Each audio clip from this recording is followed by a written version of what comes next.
Zia charitable trust মামলায় খালেদা জিয়া সহ সব আসামিকে খালাস। জিয়া চ্যারিটেবল ট্রাস্ট দুর্নীতি মামলায় বিএনপি চেয়ারপারসন খালেদা জিয়া সহ সব আসামিকে খালাস দিয়েছেন আদালত। বুধবার বিচারপতি এ.কে.এম. আসাদুজ্জামান ও বিচারপতি সৈয়দ এনায়েত হোসেনের সমন্বয়ে গঠিত হাইকোর্ট বেঞ্চ এ রায় দেয়। জিয়া চ্যারিটেবল ট্রাস্ট দুর্নীতি মামলায় খালেদা জিয়ার সাজার বিরুদ্ধে গত ২০ নভেম্বর আপিল শুনানি শুরু হয়। ২০১৮ সালের অক্টোবর মাসে এই মামলায় খালেদা জিয়াকে ৭ বছরের সশ্রম কারাদণ্ড দেওয়া হয়। একই সঙ্গে অন্য ৩ আসামিকেও ৭ বছরের সশ্রম কারাদণ্ড প্রদান করেছিলেন আদালত।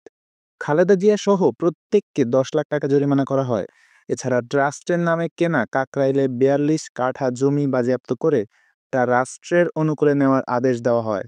পরে এ রায়ের বিরুদ্ধে আপিল করেন খালেদা জিয়া।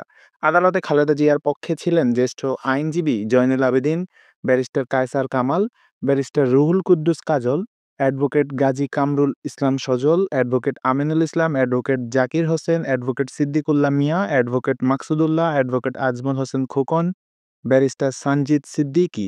দুদকের পক্ষে ছিলেন অ্যাডভোকেট আসিফ হোসাইন। এতক্ষণ সাথে থাকবার জন্য ধন্যবাদ। নিত্য নতুন সকল ধরনের খবরাখবরের আপডেট পেতে আমাদের চ্যানেলটিকে সাবস্ক্রাইব করে রাখুন।